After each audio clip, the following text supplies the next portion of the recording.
So tinitreat ko ito hanggang maging matibay siya. Sinama ko sa, doon po nagumpisang remuisip.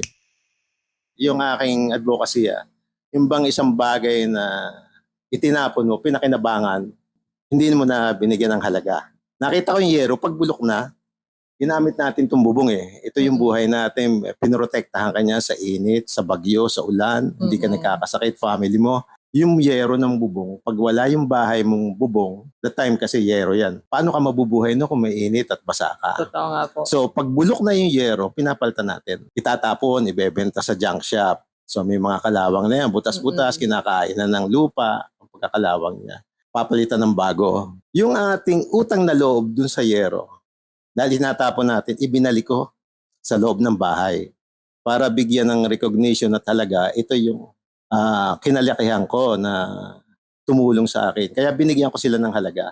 Ipinasok ko ulit sa loob ng bahay, nilagay ko sa isang artwork, sa painting, at nilinis ng konti, pero gusto ko talaga yung mga kinakalawang, yung nabubulok na.